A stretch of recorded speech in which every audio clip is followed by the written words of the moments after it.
On ne va pas se mentir, quasiment tout le monde utilise l'IA pour la rédaction SEO. Si vous engagez des rédacteurs offshore, même eux l'utilisent mais ne vous le disent pas. De mon côté, j'édite des dizaines de sites internet. Et pour certains de mes sites, principalement destinés à la vente de liens, j'ai arrêté d'engager des rédacteurs offshore pour n'utiliser quasiment que des outils de rédaction IA. Alors attention, le but de ces outils n'est surtout pas de remplacer les rédacteurs haut de gamme qui sont véritablement des experts dans leur domaine. Au contraire, je ne recommande pas d'utiliser ces outils pour vos monosites, comme vos sites d'affiliation ou par exemple pour des sites clients. Par contre, pour des sites secondaires comme pour de la vente de liens ou pour faire par exemple des PBN, ces outils de rédaction IA peuvent largement remplacer des rédacteurs offshore et vous faire économiser pas mal d'argent. Donc personnellement, j'ai testé des dizaines d'outils de rédaction IA et donc dans cette vidéo, je vais vous présenter mes 3 outils de rédaction IA préférés. Alors, premier outil de rédaction IA, il s'agit de Skotch, donc je vous mettrai bien sûr le lien en description. Alors Skotch, c'est un outil qui permet de générer automatiquement des articles et surtout l'intérêt, c'est qu'on va pouvoir connecter directement cet outil avec notre site WordPress. Donc au niveau des tarifs, ça commence à 49 € et sinon voilà, ça fonctionne par pack en fait de crédits. Et donc voilà, si je dis pas de bêtises, avec 10 crédits, on peut rédiger un article. Et selon le pack que vous choisissez, l'article va coûter entre 1,25 € et 0,89 €. Donc on est sur des tarifs super intéressants. Et le gros intérêt de Skotch AI, c'est surtout qu'on va pouvoir générer des articles uniques. L'outil va également essayer de chercher des vidéos YouTube en rapport avec notre sujet. On va aussi avoir le maillage interne. Donc ça aussi, c'est super intéressant. L'outil va automatiquement analyser votre site pour mailler les articles entre eux. Donc en fait, l'outil va chercher les articles connexes par rapport à votre sujet et ajouter un lien automatiquement dans l'article. On va aussi pouvoir planifier les articles, c'est-à-dire que concrètement, vous allez pouvoir définir par exemple 10, 20 articles d'avance, vous déterminez les sujets à l'avance, vous générez les contenus et après en fait vous pouvez planifier les articles sur plusieurs jours, sur plusieurs semaines ou plusieurs mois. Vous pouvez vraiment définir selon votre préférence. Et aussi l'autre fonctionnalité intéressante de Skotch AI, c'est qu'on va pouvoir définir des personas. Alors là, on est sur le dashboard. La première chose que l'on doit faire, c'est connecter notre site à l'outil. Donc, on va aller sur créer mon site. On va ajouter l'URL. Donc, moi, c'est celui-là que je veux ajouter. On va ajouter le nom. Alors ici, on a un message d'erreur. Alors c'est normal parce qu'en fait, il va falloir connecter notre site avec notre identifiant WordPress. Donc dans votre dashboard WordPress, il va falloir aller directement sur votre profil. Et c'est tout en bas, normalement, ici, il va falloir ajouter un nouveau mot de passe d'application. Donc ici, on va mettre Skotch. Hop, ajouter un mot de passe d'application. Et c'est ce mot de passe qu'il va falloir ajouter dans Skotch, directement ici. Hop, mettre à jour. Voilà, là, notre site est bien connecté. Donc maintenant, à partir d'ici, on va créer notre premier persona. Donc on va faire ajouter un persona. Alors ça, c'est pas une étape importante, mais vous allez voir quand même que les articles qui sont un petit peu mieux, un petit peu plus naturels, on va dire, si vous créez vos propres personas. Donc moi, par exemple, je vais mettre journaliste, par exemple. Hop, le site, on touche pas. Langue français. Ton, on va mettre journalistique. On va mettre données factuelles. Personne, on va mettre nous. Et langage, on va mettre plutôt vouvoiement. Donc voilà, là, on ajoute notre persona. Ici, on peut créer maintenant un nouveau projet. Donc le nom du projet, on va l'appeler comme notre site. La source, on a plusieurs choix possibles. Type d'article, on va rester en standard. On va resectionner notre site. Persona, donc on va choisir celui qu'on a créé tout à l'heure. Donc ça est notre projet est créé. Et là, on va pouvoir commencer déjà à ajouter les sujets que l'on veut générer. Donc là aussi, vous voyez que vous avez plusieurs options disponibles. On peut générer automatiquement les articles dès qu'on a indiqué les mots-clés. On peut choisir de conserver ou non les titres que l'on a mis. Si vous faites du Discover, vous pouvez aussi optimiser les titres pour cela.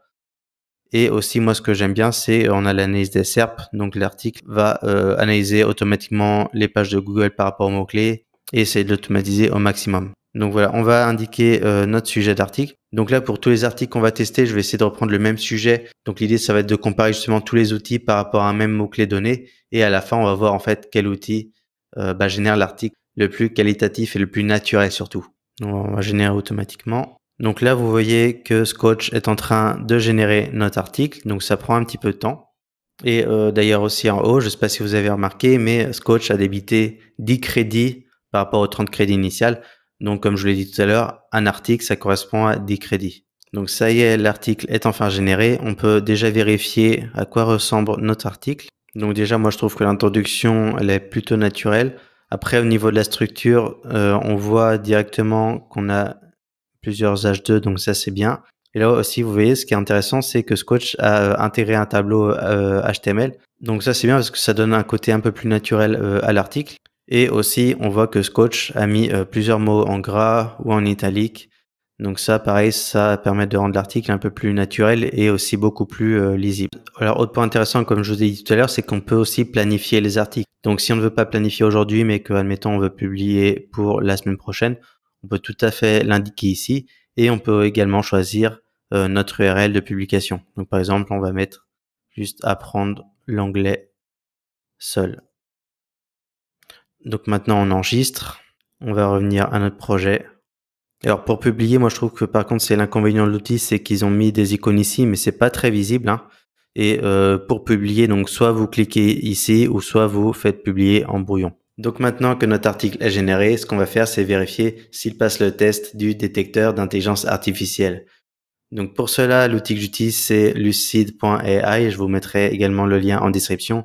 Alors Lucid, c'est un outil français et c'est surtout le plus fiable du marché. J'en ai également testé pas mal et peut-être que je ferai une vidéo là-dessus. Et donc en gros, c'est un outil payant, mais par contre, voilà, il vous permet de vérifier si il n'y a pas d'intelligence artificielle dans votre texte et aussi s'il n'y a pas de plagiat. Donc pour vérifier le texte, on va aller scanner un seul texte. En titre, je vais mettre le nom de l'outil, Skotch. Et donc ici, on va copier-coller directement notre article et on va le scanner. Donc voilà le verdict de Lucid. Donc on est à un score de 18%. Donc ça veut dire que Lucid arrive quand même à détecter que c'est le fruit d'une intelligence artificielle. Donc finalement, même si notre article paraît plutôt bien au premier abord, on voit quand même qu'il y a certains termes qui sont typiquement de l'IA. Donc voilà, moi je trouve quand même que l'article de base est plutôt pas mal. Après effectivement, il faudra un petit peu faire quelques retouches pour l'améliorer. Mais de toute façon, c'est ce que vous devez systématiquement faire dès le moment où vous générez des articles avec un outil d'intelligence artificielle. Donc deuxième outil d'intelligence artificielle, c'est Text Bulker. Donc comme son nom l'indique, ça permet de créer des textes en bulk. Donc vous pouvez ajouter un mot-clé ou plusieurs mots-clés et en fait l'outil va vous rédiger plusieurs textes en même temps. Au niveau des tarifs, on est encore sur un système de pack comme avec Skotch. Donc les crédits, ça varie de 70 à 2300 crédits. Et là, cette fois-ci, c'est un crédit égale un article. Et donc le coût par article, ça revient à 1,12 euros l'unité et on peut descendre jusqu'à 0,86 euros l'unité en prenant le pack Guru. Donc là aussi, ce qui va être intéressant, c'est que vous allez pouvoir connecter votre site WordPress à TextBulker. Donc c'est exactement la même chose que tout à l'heure. En fait, il va falloir ajouter le nom du site, l'URL, votre nom d'utilisateur et aussi créer un mot de passe d'application. Donc c'est exactement les mêmes étapes qu'avec Skotch. Donc ensuite, pour générer des articles, il va falloir aller dans Mes projets. Et vous pouvez créer un projet ou en sélectionner un existant. Donc c'est lorsque vous créez un projet que vous pouvez choisir toutes les options pour vos textes. Donc vous allez pouvoir ajouter le nom du projet. Vous pouvez aussi choisir quel type d'algorithme vous allez utiliser pour la rédaction. Donc celui de base c'est Magic Semantic. Moi c'est celui que j'utilise généralement. Après si vous faites du SEO local, il y a Magic Local. Donc là ça va plus être pour comme son nom l'indique pour du référencement local. On a Magic News, ça va être intéressant si vous voulez faire des articles d'actualité ou du Discover. On a également Magic Source. Donc là aussi, c'est plutôt pour faire des articles de type Google News parce qu'en fait, vous allez indiquer un article source ou plusieurs et il va essayer de vous faire une autre version de cet article avec aussi voilà un ton journalistique, etc. Donc vous pouvez choisir la langue de rédaction. Il y a déjà pas mal de langues de disponibles. Le style d'écriture. Comme tout à l'heure, on va pouvoir choisir le ton blogueur, journalistique, satirique. Après, il n'y en a pas plus que ça. Donc, liste des mots-clés. C'est ici que vous allez en fait définir les sujets de vos articles. Donc là, en fait, vous pouvez choisir un mot-clé par ligne et c'est là que vous allez pouvoir, par exemple, choisir de générer 10 articles en même temps. Et ce qui est super intéressant, si vous faites de la vente de liens sur des plateformes, c'est que vous allez pouvoir définir les URL des backlinks et l'encre, par exemple, que l'annonceur a choisi. Et automatiquement, TextBulker va vous placer le lien de l'article dans le premier paragraphe, ce qui est à 90% demandé par les annonceurs lorsque vous vendez des liens. Et enfin, on va pouvoir également choisir ou non d'ajouter des listes à puces. Alors moi, je trouve que les articles avec des listes à puces sont pas forcément ultra naturels. Donc moi, je le désactive par défaut. Et on peut également essayer d'ajouter un tableau, comme on l'a vu tout à l'heure avec Sketch AI. Donc nous, on va faire un test avec un projet déjà existant sur notre site Voilà Travail. Donc toujours avec le même sujet. On va demander comment apprendre l'anglais seul. On va lui demander de générer l'article. Donc la génération est assez rapide. En général, ça prend 1 ou 2 minutes. Ça y est, TextBulker a fini de générer notre article. Alors ce qui est intéressant, c'est qu'on voit déjà qu'il a généré 1300 mots. Donc normalement, on devrait avoir quelque chose d'assez complet. Alors au niveau du texte, on a l'air d'être plutôt pas mal. Par contre, moi ce qui me saute aux yeux, c'est que au niveau de la structure de l'article, des fois il alterne entre H2 et H3. Donc ça, il va falloir quand même le modifier vous-même. Donc là, typiquement, il faudra mettre en H2 ici. Mais sinon, après, il a mis pas mal de mots-clés en gras. On retrouve aussi un petit peu des listes à puces. Mais sinon, globalement, on a l'air d'être plutôt pas mal. Alors, autre point intéressant, c'est que voilà, on peut soit copier le texte dans cette version, soit en HTML. Ce qui est intéressant ici, c'est qu'on voit que TextBulker a analysé les premiers résultats de Google. Donc c'est justement à partir de cette analyse que TextBulker a pu générer un texte de manière vraiment optimisée. Et on retrouve également ici les top mots-clés sémantiques. Là encore une fois, c'est ce qui permet à TextBulker de générer un texte parfaitement optimisé pour le SEO.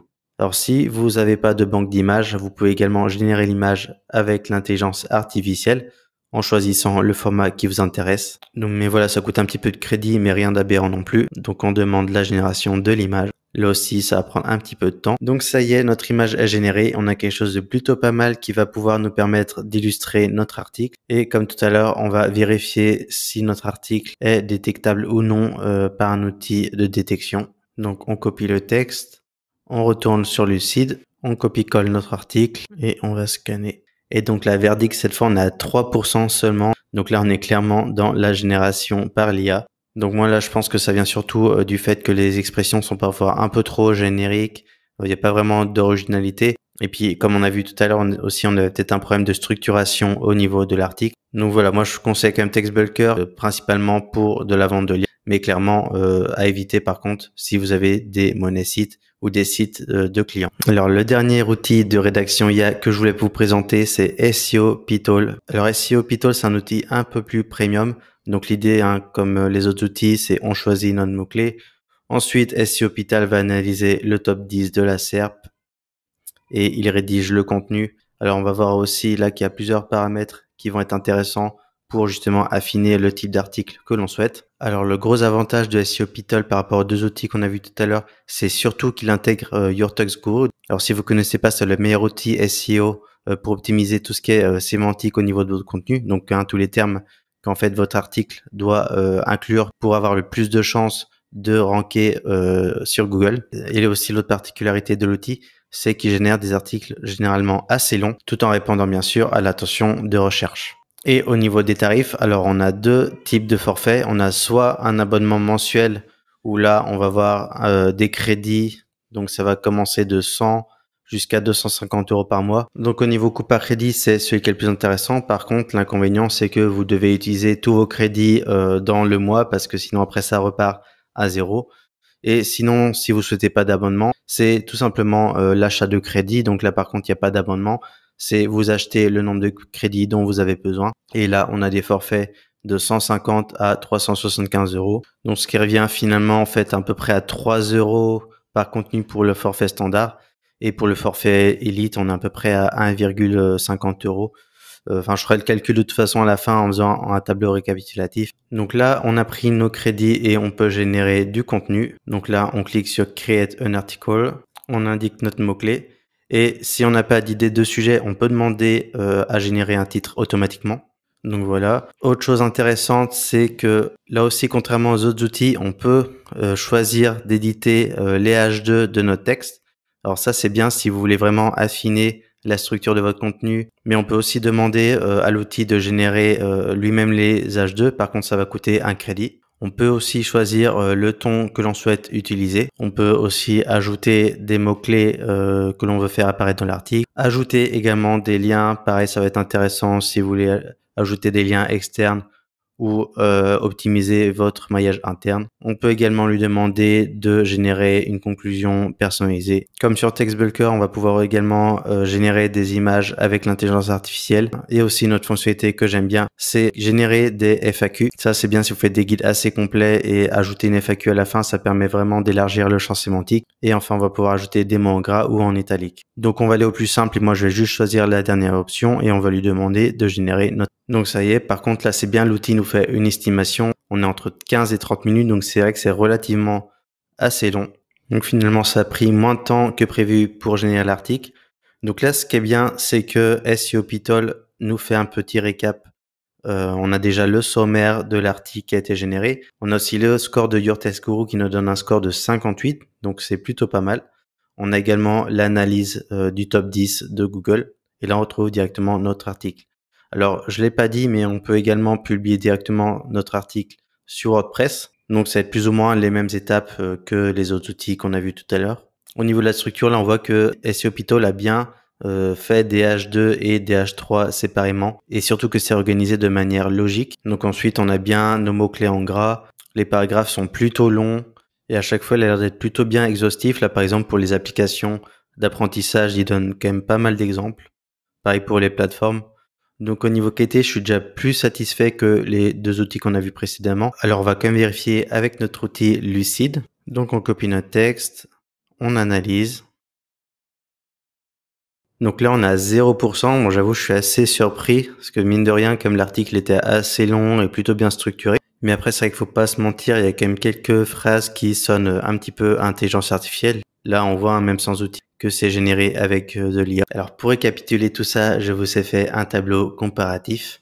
Alors, de mon point de vue, je trouve que les outils Skotch et SEO Pitol sont les plus qualitatifs, mais ça reste quand même principalement dédié à du remplissage de sites. TextBulker, je l'utilise aussi, mais ça va être principalement pour générer un article rapidement. Pour, par exemple, lorsqu'on vend un lien sur un petit site. On a aussi vu que peu importe l'outil que l'on utilise, ils ont tous du mal à passer le test de détection sur Lucid. Donc, lorsque vous utilisez ce type d'outil, prenez bien le temps de repasser derrière et de réécrire. Évitez aussi d'utiliser ces outils pour générer des contenus sur des sites d'affiliation, notamment sur des thématiques concurrentielles et aussi sur des sites d'entreprises de clients. Ce serait quand même prendre un risque vraiment inutile pour votre SEO. Par contre, comme je l'ai dit en début de vidéo, ces outils permettent largement de remplacer des rédacteurs offshore et maintenant on peut vraiment générer des articles en masse sans que ça nous coûte un bras. Donc voilà, dites-moi en commentaire qu'est-ce que vous pensez de ces outils. Est-ce que peut-être vous en utilisez d'autres? Merci d'avoir regardé cette vidéo et je vous dis à la prochaine.